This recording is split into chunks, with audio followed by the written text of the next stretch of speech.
Welcome to the deathless enemy channel और मैं हूँ स्वीना। तो आज मैं the duke of death and his mate का न्यू एपिसोड एक्सप्लेन करने जा रही हूँ। उससे पहले अगर आपने सब्सक्राइब नहीं किया है तो कर दीजिए। और हाँ, आप मुझे इंस्टाग्राम पर भी फॉलो कर सकते हैं, उसका लिंक आपको डिस्क्रिप्शन में मिल जाएगा। तो चलिए जल्दी से एक्सप्लेनेशन शुरू करते हैं। एपिसोड की शुरुआत में हम कफ को देखते हैं जो कि ड्यूक और एलिस से मिलने आई हुई थी, क्योंकि कफ पढ़ना और लिखना चाहती थी, इसलिए रॉब उसे सिखा रहा था। इस पर ड्यूक कहता है तुम टेंशन मत लो, मैं तुम्हारे साथ हूँ। तब कफ कहती है मैं जल्दी से ही पढ़ना लिखना चाहती हूँ और जेन को इम्प्रेस करना चाहती हूँ। इस पर ड्यूक जेन के बारे में पूछता है। इस पर कफ कहती है जेन सर्कस में है, क्योंकि हम दोनों खाली थे तो हमने डिसाइड किया कि सर्कस में काम करेंगे जहाँ पर हमारी पहचान बची रहेगी। अब हम दूसरे सीन में ड्यूक के छोटे भाई वॉल्टर को देखते हैं। वॉल्टर ड्यूक से बहुत ज्यादा नफरत करता है और वो हमेशा ड्यूक से आगे बढ़ना चाहता है। तभी वो बेला को देखता है जो कि छुपकर ड्यूक से मिलने जा रही थी। इस पर वॉल्टर कहता है तुम दोबारा कहीं जा रही हो, तुम्हें पता है ना अभी लंच का टाइम है और तुम्हारी वजह से मम बहुत ज्यादा परेशान रहती हैं। तभी बेला उसे इग्नोर करके आगे जा रही थी। तब वॉल्टर कहता है मुझे पता है तुम उस श्रापित इंसान के घर जा रही हो। इस पर बेला कहती है इससे आपको कोई लेना देना नहीं है। तब वॉल्टर कहता है मुझे लेना देना है, क्योंकि मैं इस घर का मुखिया बनने जा रहा हूँ और इस घर का हर डिसीजन मेरे द्वारा लिया जाएगा। इस पर बेला कहती है बड़े भाई जल्द ही अपना कर्ज तोड़ लेंगे और तुम्हारा मुखिया बनने का सपना टूट जाएगा। इस पर वॉल्टर गुस्से से कहता है कि आखिर उसमें ऐसा क्या है जो तुम्हें वो पसंद है? क्या तुम्हें सच में नहीं लगता कि मैं मुखिया बनने लायक हूँ? इस पर बेला कहती है कि मैं बड़े भाई के घर जा रही हूँ और अगर आपने ये बात मॉम को बता दिया तो इसका मतलब कि आप मुखिया बनने लायक नहीं है। ये कहकर वहाँ से चली जाती है। इस पर वॉल्टर ना चाहकर भी अपनी मॉम से झूठ बोल देता है कि बेला अपने दोस्त के यहाँ गई है और मन में कहता है कि मैं एक दिन खुद को साबित कर रहूंगा और इस घर का मुखिया बन जाऊंगा। अब दूसरे सीन में बेला मैंसन में एंटर करती है। तभी उसकी मुलाकात कब से हो जाती है। इस पर बेला सोचती है कि आखिर ये लड़की है कौन, इससे पहले इसे मैंने कभी नहीं देखा। जरूर ये कोई चोर होगी जो यहाँ पर चुराने आई है। अगर मैंने इस चोर को पकड़ लिया तो रॉब मुझसे इम्प्रेस हो जाएगा। ये कहकर वो किसी तरह कफ को पकड़ लेती है। तभी वहाँ पर ड्यूक, एलिस और रॉब भी आ जाते हैं। तब बेला को कफ के बारे में पता चल जाता है। इस पर बेला कफ से माफी मांगती है।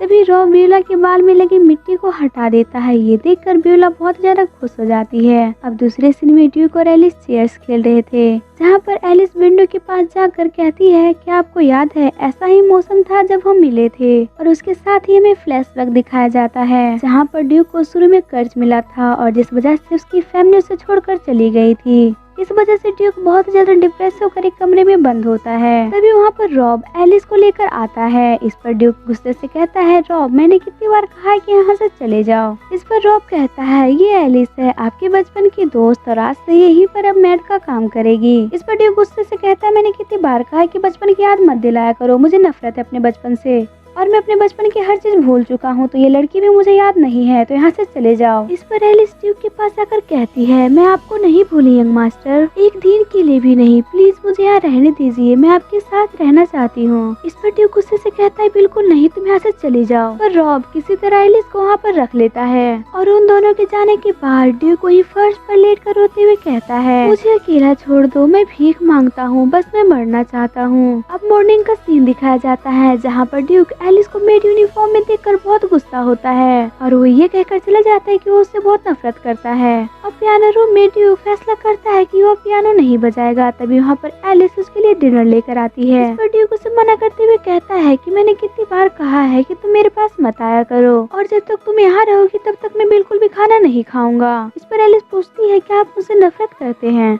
इस पर ड्यूक कहता है हाँ बिल्कुल, और मुझे पता है कि तुम मन ही मन मुझ पर हंसती हो क्योंकि मैं श्रापित हूँ और मुझे पता है मुझ जैसे इंसान को मर जाना चाहिए। एलिस ये सुनकर वहाँ पर डिनर छोड़कर चली जाती है। अब दूसरी सीन में ड्यूक एलिस को एक रूम में लेकर जाता है जो कि बहुत ही ज्यादा गंदा था और कहता है अगर तुमने इस रूम को 3 दिन में साफ कर दिया तो तुम यहाँ रह सकती हो, अदरवाइज तुम यहाँ से जाना होगा। ये कहकर ड्यूक वहाँ से चला जाता है। अब एलिस पूरी रात उस रूम को साफ करने में लग जाती है और ड्यूक के साथ बिताए लम्हों को भी याद करती है, जहाँ पर ड्यूक कहता है एलिस तुम बाहर मत निकला करो, तुम बीमार पड़ जाती हो। अब मॉर्निंग का सीन दिखाया जाता है जहाँ पर एलिस ने उस रूम को पूरी तरह से साफ कर दिया था और ड्यूक ये देखकर पूरी तरह से हैरान हो जाता है। और ड्यूक कहता है एक रात में तुमने इसे पूरा कैसे कर दिया। इस पर एलिस कहती है अगर मैं ये नहीं करती तो मुझे यहाँ से जाना पड़ता। इस पर ड्यूक कहता है तुम कहीं और जाकर काम कर सकती हो, ये मैं तुम्हारे भलाई के लिए कह रहा हूँ। इस पर एलिस कहती है मैं कहीं नहीं जाऊंगी, मैं हमेशा आपके साथ ही रहूंगी और जब तक मैं आपको याद नहीं आ जाती तब तक तो यहीं रहूंगी। शिफ्ट होता है और हम देखते हैं कि ड्यूक मैंसन को छोड़ दिया है और एलिस के लिए एक लेटर लिखा है जिसमें था अगर तुम नहीं जा रही हो तो मैं जा रहा हूँ। इसके साथ ही बाहर बहुत ज्यादा स्नोफॉल हो रहा था। तब ड्यूक कहता है मैं ठंड पड़ रहा हूँ, मेरे पैर भी जम गए हैं और मैं रास्ता भी भटक गया हूँ और आखिरकार उस जादूगरनी का कर्ज कंप्लीट हो गया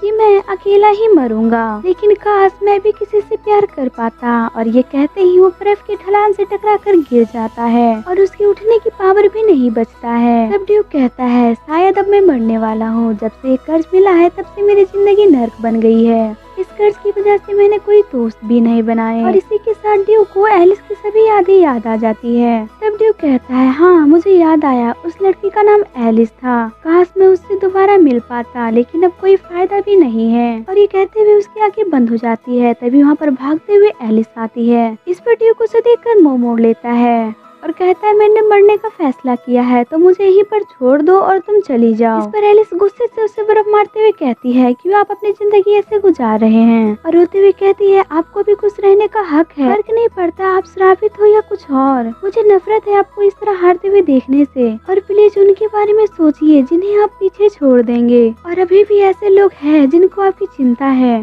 जब मैं छोटी थी मैं एक बीमार लड़की थी, हर दिन मेरा दुख और उदासी से गुजरता था, पर आप मेरी जिंदगी में आए और आपने मुझे जीना सिखाया और आपकी वजह से ही आज तक मैं जिंदा हूँ। इसके लिए आपको शुक्रिया, प्लीज आप मेरे साथ चलिए। ये सुनकर ड्यूक भी इमोशनल हो जाता है और मैंसन दोनों वापस आ जाते हैं। और इसी दिन से ड्यूक एलिस को मन ही मन पसंद करने लगा था। और इसी के साथ प्रेजेंट का सीन दिखाया जाता है जहाँ पर एलिस ड्यूक को चीयर्स में हरा देती है। जहाँ बेयोला ड्यूक से पूछती है मुझे रॉब को गिफ्ट देना है तो क्या आप बता सकते हैं क्या दूं? इस पर ड्यूक उसे चश्मा देने को कहता है। तब बेयोला कहती है बिल्कुल नहीं, क्योंकि मुझे बिना चश्मा के उसकी आंखें देखना पसंद है। इस पर एलिस उसे रुमाल देने का सजेशन देती है। और दूसरे सीन में क्रिसमस की वजह से एलिस और ड्यूक मैंसन में एक पार्टी रखते हैं जहाँ पर बेयोला आने वाली होती है। तब उसकी मॉम उसे कहती है तुम आजकल बहुत बाहर जा रही हो, मुझे नहीं पता कि तुम किसके घर जाती हो, पर आज क्रिसमस है तो मैं चाहती हूँ कि तुम कहीं ना जाओ और यहीं पर रहो। पर फिर भी बेयोला उनकी बातों को इग्नोर करके मैंसन में आने को तैयार हो जाती है। और इधर मैंसन में कफ और जैन भी मिलने आ जाते हैं। साथ ही में जैन क्रिसमस ट्री भी ले आता है। अब ये चारों मिलकर पार्टी की तैयारी करने लगते हैं, जहाँ पर ड्यूक को पता चलता है कि जैन कफ को पसंद करता है। इस पर ड्यूक उसे सजेस्ट करता है कि उसे अपनी फीलिंग कफ को बता देनी चाहिए। इस पर जैन भी डिसाइड करता है कि कफ को अपनी फीलिंग बता देगा, लेकिन तब तक बहुत सारा काम करने के कारण से कब सो जाती है। और इधर हम देखते हैं कि वॉल्टर खुद को छुपाकर बेयोला के ड्राइवर बनकर मैंसन में आ जाता है। इसके साथ ही बेयोला गिफ्ट को भूलकर अंदर चली जाती है। इस पर वॉल्टर उस गिफ्ट को उठा लेता है और कहता है ये गिफ्ट जरूर उसके लिए होगा। और मैंसन में एंटर करते हुए कहता है मैंने जैसा सोचा था ये मैंसन वैसा ही है। क्रिसमस में भी ये कितना सुनसान है। मैंने सुना है वो श्रापित इंसान अपने 2 सर्वेंट के साथ रहता है और ये दिखाता है कि मैं मुखिया बनने के लायक हूँ। और वहाँ पर रखा सेंटा सूट वो पहन लेता है ताकि उसे कोई पहचान ना पाए। लेकिन तभी वहाँ पर कफ आ जाती है और उसे सेंटा समझ लेती है और उसके हाथ से बेयोला का भी गिफ्ट ले लेती है। और इधर बेयोला भी गिफ्ट को ढूंढकर परेशान हो रही थी। तभी वहाँ पर रॉब और एलिस आते हैं।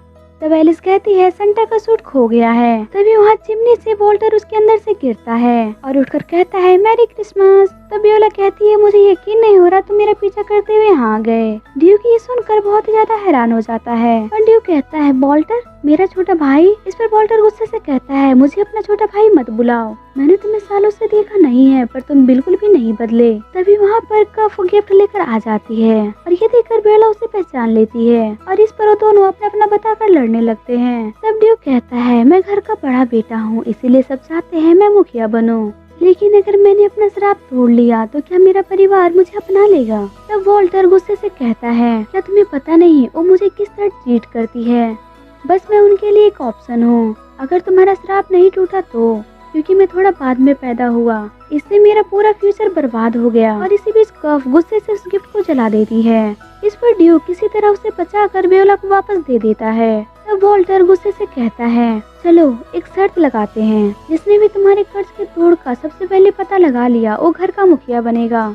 इस पर ड्यूक उसकी शर्त को मान जाता है और इसके साथ ही वॉल्टर भी वहाँ से चला जाता है। अब उसके जाते ही सभी लोग क्रिसमस पार्टी को खूब एंजॉय करते हैं। रात होते ही सभी लोग वापस अपने अपने घर चले जाते हैं। तब ड्यूक एलिस से कहता है, मैं उस दिन तभी फ्लैशबैक दिखाया जाता है जहाँ पर ड्यूक एलिस से कहता है, एलिस मैं तुम्हें पसंद करता हूँ। मुझे पता है तुम्हें लग रहा होगा मैं कितनी अजीब बातें कर रहा हूँ, पर मैं जीना चाहता हूँ तुम्हारे साथ इसी तरह हमेशा। और इसी के साथ हमें प्रेजेंट का सीन दिखाया जाता है जहाँ पर ड्यूक एलिस से कहता है, एलिस जो कुछ भी तुमने मेरे लिए किया और आज मैं तुम्हारी वजह से जिंदा हूँ। इस पर एलिस कहती है, मैं क्रिसमस गिफ्ट में आपको मांगती हूँ और इसके बदले में मैं खुद को आपको देना चाहती हूँ। इस पर ड्यूक कहता है, मुझे नहीं पता कि आगे क्या होगा, पर मैं आखिरी पल तक तुम्हारे साथ रहना चाहता हूँ। और इसी के साथ ये एपिसोड खत्म हो जाता है। तो मैं फिर मिलती हूँ इसके न्यू एपिसोड के साथ। तब तक के लिए keep loving, keep supporting and thank you for watching.